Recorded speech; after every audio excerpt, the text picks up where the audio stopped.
오늘 우리에게 주신 하나님의 말씀은 시편 37편 1절에서 13절 말씀입니다. 악을 행하는 자들 때문에 불평하지 말며 불의를 행하는 자들을 시기하지 말지어다.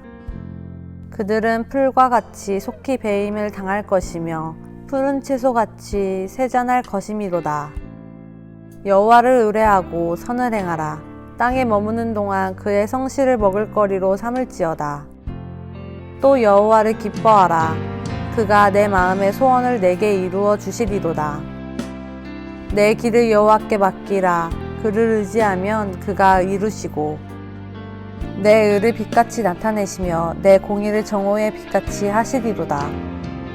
여호와 앞에 잠잠하고 참고 기다리라. 자기 길이 형통하며 악한 꾀를 이루는 자 때문에 불평하지 말지어다. 분을 그치고 노를 버리며 불평하지 말라. 오히려 악을 만들 뿐이라. 진실로 악을 행하는 자들은 끊어질 것이나 여호와를 소망하는 자들은 땅을 차지하리로다. 잠시 후에는 악인이 없어지리니 내가 그곳을 자세히 살필지라도 없으리로다. 그러나 온유한 자들은 땅을 차지하며 풍성한 화평으로 즐거워하리로다. 악인이 의인치기를 꾀하고 그를 향하여 그의 일을 가는도다. 그러나 주께서 그를 비웃으시리니 그의 날이 다가옴을 보심이로다. 오늘 이 말씀에 많은 은혜 받으시기 바랍니다.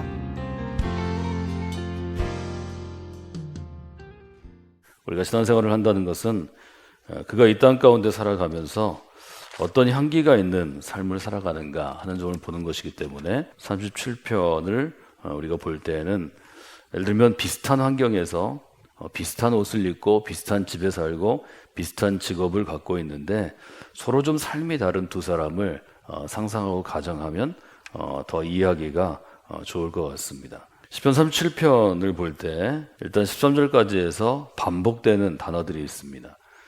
시편에서 시는 일종의 문학 장르 중에서 짧은 분량을 가지고 주제를 담아내기 때문에 반복되는 단어가 대부분 가장 중요한 단어일 수 있죠. 시편 37편 저희가 본 첫 번째 부분 전반부에서 가장 많이 등장하는 단어가 어떤 것이냐 이렇게 물어보면 등장하는 단어들이 아주 분명해집니다.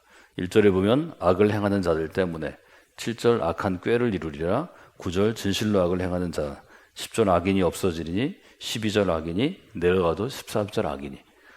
일단 악인이라는 단어가 등장하죠. 그래서 36편과 37절은 인간을 나눌 때 악을 행하는 자들을 먼저 주목합니다. 악을 행하는 자들을 우리가 행악자 그렇게 번역했는데 악인이 등장하죠. 그래서 이 세상에는 악을 행하며 사는 사람들이 분명히 있구나 이렇게 우리가 볼 수 있습니다. 이제 악을 행하는 사람들을 볼 때 비교적 선하게 사는 사람, 반대에 있는 사람을 의인이라고 구약은 칭하는데 우리가 그리스도인으로 살아가기 때문에 우리의 삶 자체의 목적은 악을 행하는 것이 아니라 선을 행하는 거죠. 그러니까 선을 행하려고 비교적 노력하는 사람들이 악한 편에 있는 사람들을 볼 때는 어떤 감정을 갖고 있는가 하는 걸 우리가 쉽게 정리할 수 있습니다. 선을 행하는 사람이 악한 사람을 보는데 불쌍히 여긴다. 그렇지 않죠. 선을 행하는 사람들이 악한 사람을 보고 존경하는 것 할 수 없죠. 선을 행하는 사람들이 악한 사람을 보고 칭찬하는 것 많아져. 사실은 비난하죠. 그리고 책망하기도 하죠. 저렇게 살면 안 되는데 걱정하기도 하죠. 근데 시편 37편은 우리가 갖고 있는 보편적인 감정 외에 숨겨진 감정을 얘기합니다. 우리가 신앙생활을 한다고 해서 신앙생활을 하지 않는 사람보다 아주 크게 선한 건 아닙니다. 물론 세세한 걸 대해보면 훨씬 더 나은 삶을 살지만 인간의 근본적인 마음을 본다면 아주 착하다 이렇게 보기엔 저는 어려울 것 같습니다. 어떤 사건을 대할 때 누군가를 대할 때 좀 마음으로 느끼는 감정도 비슷하고 또 반응도 사실은 비슷하고 좀 더 우리가 다른 게 있다면 교회 중심으로 살아가는 거죠. 그 점에서는 확연히 다르지만 근데 아주 분명히 다른 점이 있는데 그것은 1절에 있는 것처럼 불평이라는 단어입니다. 우리가 그리스도인으로 살아가면서 또 구약의 개념으로 보면 의로운 삶, 율법을 지키는 삶을 살아가면서 우리에게는 악을 행하는 사람들에게 없는 게 있는데 그것은 불평하는 마음이라는 것입니다. 어떤 삶에 대해서 불평한다기보다는 악한 사람들 때문에 불평한다는 거죠. 1절에 이렇게 되어 있죠. 악을 행하는 자들 때문에 불평하지 말고 불의를 행하는 자들을 시기하지 말라. 37편 1절은 특별히 교회 안에서 평생을 보내는 사람들에게는 아주 중요한 일종의 권면이라고 생각합니다. 중요한 것은 그러한 마음의 자세가 그 사람들에게는 영향을 미치지 못하지만 내게는 영향을 미친다는 것입니다. 우리의 마음이 중요한 것은 우리의 마음이 다른 사람에게 작용하는 게 아니라 내 자신의 삶에 작동한다는 것입니다.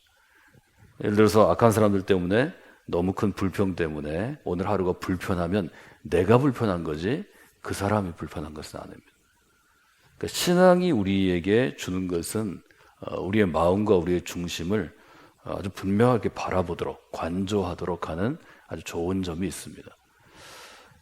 이제 새벽에 저희들이 하루를 성경을 읽고 또 성경을 묵상하고 또 우리가 새벽 기도하는 것처럼 성경에 대한 해석을 함께 나누고 기도하고 시작하면 달라지는 것은 내 마음을 한번 다듬을 수 있다는 거죠. 하루를 시작하기 전에 마음을 한번 다듬으면 그 하루는 다듬지 않은 하루와 확실히 달라지죠. 우리가 그 점을 좀 볼 필요가 있습니다. 7절에도 불평하지 말라, 8절에도 불평하지 말라. 뒷부분으로 가도 악한 사람들 때문에 너의 마음이 불편할 필요는 없다 하는 점을 분명히 알려주죠. 우리가 불평이 많은 이유는 혹시 그런 것은 아닌지 돌아볼 필요가 있습니다. 저 사람은 악하고 나는 비교적 선하다. 우리 안에 그런 판단이 있는 거죠. 내가 이렇게 선하게 살았는데 내가 억울함을 당하면 안 되지. 내가 이렇게 선하게 살았는데 나한테 좋은 일이 있고 악한 사람에게도 나쁜 일이 있어야지. 이런 일종의 전제가 있다는 거죠. 그런데 그것이 그리스도인을 쓰러뜨리는 가장 큰 무기가 됩니다. 그 점 때문에 저희가 시편을 반드시 어떤 일을 열심히 한 다음에라든지 한 해를 잘 우리가 사역하고 달려온 다음에라든지 할 때 돌아볼 필요가 있습니다. 불평이라는 히브리어 단어 자체가 갖고 있는 것은 화산이 폭발할 때 용암이 부글부글 끓어오르는 것과 같은 끓어오르는 모양입니다. 불평이라는 건 곧 화요, 분노라는 거죠. 특별히 우리가 참지 못하는 것은 1절에 있는 불평이라는 단어도 중요하지만 시기라는 단어죠. 악한 일을 행하는 사람들이 나보다 훨씬 더 잘 될 때 그것을 참을 수 있는 사람은 한 사람도 없습니다. 왜 악한 일을 하는 사람이 나보다 더 잘 되게 하시나? 하나님이 불공정하지 않나? 하나님이 살아계신가? 이런 질문들을 하게 되는데 이것은 우리 때뿐만이 아니라 시편이 묶여지던 지금으로부터 적어도 거의 3,000년 전이라고 볼 수 있는 그 시대에도 그런 생각들을 히브리인들이 이스라엘 사람들이 갖고 있었다는 거죠. 우리가 신앙생활하면서 혹은 보다 바르게 살려고 노력하면서 우리보다 좀 좋지 않은 사람들을 보고 마음에 느끼는 이런 감정들은 당연하죠. 그것은 우리가 노력하기 때문입니다. 우리가 좀 열심히 신앙생활 하려고 노력하는데 그렇게 해도 안 하는 사람들이 나보다 더 좋은 보상을 받으면 누가 마음이 상하지 않겠어요? 즉 나의 노력, 나의 열심, 나의 헌신이 있기 때문에 우리가 마음이 상하는 것입니다. 조금만 여러분이 더 생각해 보시면 내가 그리스도인으로 되려고 더 많이 헌신하기 때문에 좀 세상에 그런 사람들이 좀 못해도 좀 일을 못해도 조금 악해도 다 하나님의 은혜로 먹고 살 수 있다는 것에 여러분이 조금 더 허용할 수 있으면 훨씬 더 신앙이 성숙도를 볼 수 있습니다.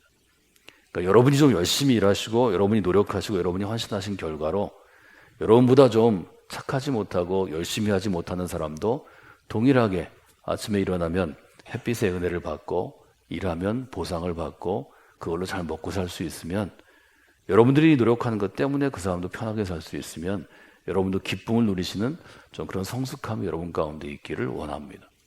그러면 많은 일들이 해결됩니다.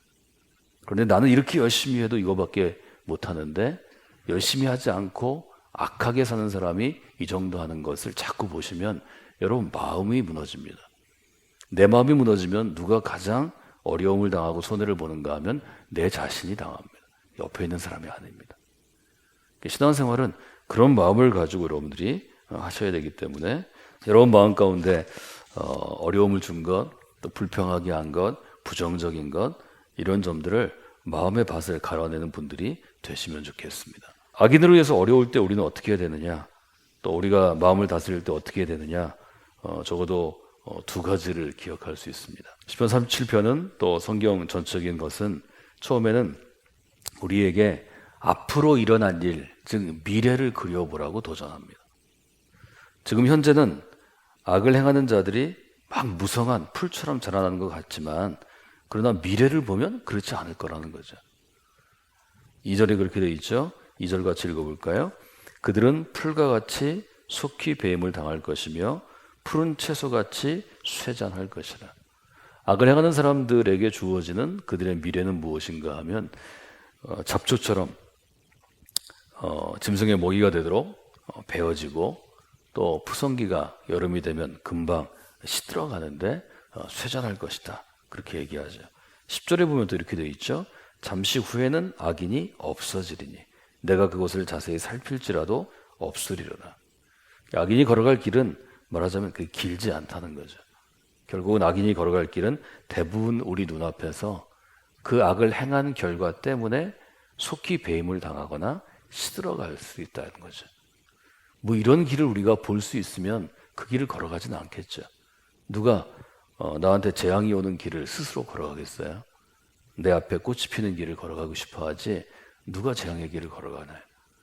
그러니까 우리에게 신앙생활하면서 하루하루의 삶을 이런 경우에 있을 때 이길 수 있게 하는 것은 하나님께서 이끌어 가실 앞날, 미래를 미리 보는 것입니다. 사실은 앞날을 미리 보는 것이 소망입니다. 우리가 소망을 품는다는 것은 하나님이 이끌어갈, 하나님이 인도하실 앞날을 그려보는 것입니다. 그래서 여러분들이 앞으로 이루어질 일, 미래를 그려보는 게 중요합니다. 두 번째는 해 아래 세상이 아니라 해 위의 세상을 바라보려고 노력하시는 것입니다. 앞으로 하나님이 이끌어갈 미래, 그 다음에 해 위의 세상을 바라보려고 노력하시면 여러분의 삶 가운데 아주 복되고 아름다운 일들을 기대할 수 있습니다. 해 위의 세상을 바라보는 것은 어떤 삶을 의미하나요?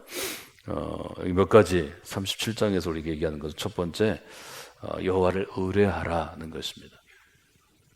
우리가 앞으로 이루어질 미래를 바라보고 그 다음에 해 위의 세상을 바라보는 우리의 삶의 첫 번째 실천 과제는 여호와를 의뢰하는 것입니다. 여기 의뢰하다라는 단어는 끈으로 이렇게 묶다, 끈으로 매다 그런 뜻이 있죠. 그래서 여호와를 의뢰하라는 것은 하나님과 나 사이를 끈으로 이렇게 꽉 묶듯이 우리가 2인 삼각해서 두 사람이 다리 하나를 묶고 뛰듯이 하나님과 연결되어 사는 삶을 의미합니다. 그래서 시편 37편 우리한테 여호와를 의뢰하고 선을 행하라 이렇게 표현하죠. 첫 번째 여호와를 의뢰하라. 그걸 여러분들이 기억하시면 좋겠고요. 두 번째는 우리가 해 위의 세상을 바라보는 삶의 특징은 무엇인가 하면 여호와를 기뻐하는 것입니다.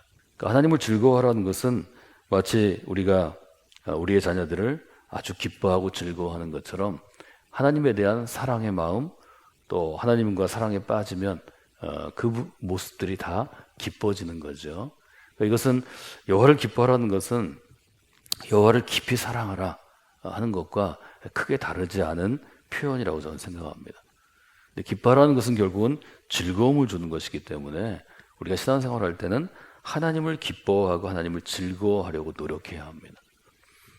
하나님을 기뻐하고 즐거워할 때 우리한테 주시는 보상이 있습니다. 여호와를 기뻐하라. 그가 내 마음의 소원을 이루어 주시리로다. 이것이 인생에서 기쁨을 누리며 살 수 있는 저는 성공하는 비결이라고 생각합니다.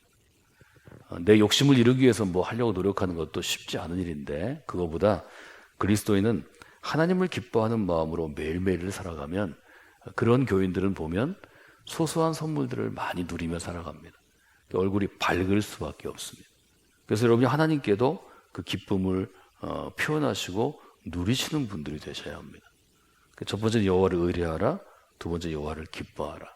그러면 너의 마음의 소원을 이루어 주시리라. 그 세 번째로는 5절에 이렇게 되어 있죠. 여호와께 맡기라. 맡긴다는 건 뭐냐면 짐을 기억하시면 좋겠습니다. 여러분 인생에 살다 보면 인생의 짐이 많습니다. 어떤 때는 자녀도 짐이고 어떤 때는 배우자도 짐이고 어떤 때는 나 자신도 짐입니다.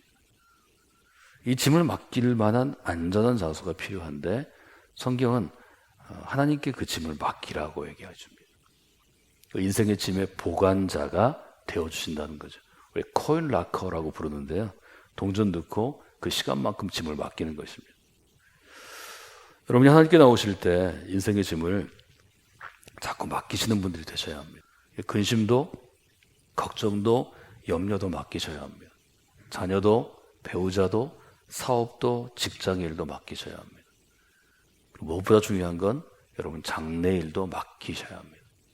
그렇게 하지 않으면 여러분 인생 여러분의 힘으로 살 수 있는 능력이 여러분에게 없습니다. 일단 주님께 짐을 맡겼으면 이것은 주님이 책임져 주실 짐이다. 내가 책임질 수 있는 건 아니다. 여러분이 그런 마음을 좀 가지시면 좋겠어요. 이런 의미에서 많은 그리스도인들이, 특별히 우리가 존중하는 그리스도인들이 하나님께 자기의 모든 것을 맡기고 하나님 함께 하시고 책임져 달라고 기도하고 그리고 자기의 삶을 걸어갈 수 있죠. 이런 점을 여러분들이 한번 돌아보시면 좋을 것 같습니다. 7절의 말씀인데요. 여호와 앞에 잠잠하고 참고 기다리라. 네 번째는 여호와를 기다리는 것입니다. 이 기다림에는 두 가지가 있는데 하나는 소극적인 기다림이고 하나는 적극적인 기다림입니다. 소극적인 기다림은 어떤 것인가 하면 아무것도 안 하고 있는 기다림입니다. 근데 하나님께서 우리에게 주시는 기다림은 적극적인 기다림입니다. 내가 오늘 할 수 있는 일, 내가 할 것들은 다 행하고 그 다음에 하나님을 기다리는 것입니다. 그래서 이 기다리는 것은 곧 소망하는 것, 기대하는 것과 연결이 된다는 거죠. 그래서 여러분들이 시편 37편에서 볼 수 있는 것들을 마음에 두시고 두 가지 오늘 저희가 얘기했습니다. 이 땅 가운데 살아가면서 그리스도인을 살아갈 때 나보다 비교적 악한 사람들 때문에 우리의 마음에 불평이나 시기, 분노가 있기 쉬운데 하나는 앞으로 될 일, 미래를 좀 바라보는 것이고 하나는 해 위의 세상을 한번 바라보는 것입니다. 이 미래를 바라보고 해 위의 세상을 바라보는 것에 대해서 성경은 우리에게 하나님께 의뢰해라. 하나님과 연결되는 삶, 끈으로 꽉 매라. 그 얘기하시고 또 하나는 하나님을 기뻐하라. 하나님을 좀 즐거워하는 삶을 살아야 된다. 세 번째는 하나님께 맡겨라. 짐을 맡기다라는 표현을 썼고요. 그 다음에 네 번째는 하나님을 좀 기다려라 하는 걸 저희가 함께 나누었습니다. 그래서 이 네 가지를 여러분이 마음에 두시고 여러분 마음도 잘 정리하시고 또 다듬어 놓으시고 또 이 네 가지 마음을 두셨다가 여러분이 신앙생활하면서 인생의 길에서 문득문득 멈추어 설 때마다 이 네 가지 중에 어떤 점을 내가 지금 잘 못하고 있나, 뭘 하면 좋을까, 이것들을 점검해 보시면 우리의 신앙의 자세, 마음의 자세를 돌아보는 귀한 시간이 되리라 생각합니다. 여러분에게 오늘 좋은 날 되시고 하나님의 은혜를 체험하는 주간 되시기를 주님의 이름으로 축원해 드립니다.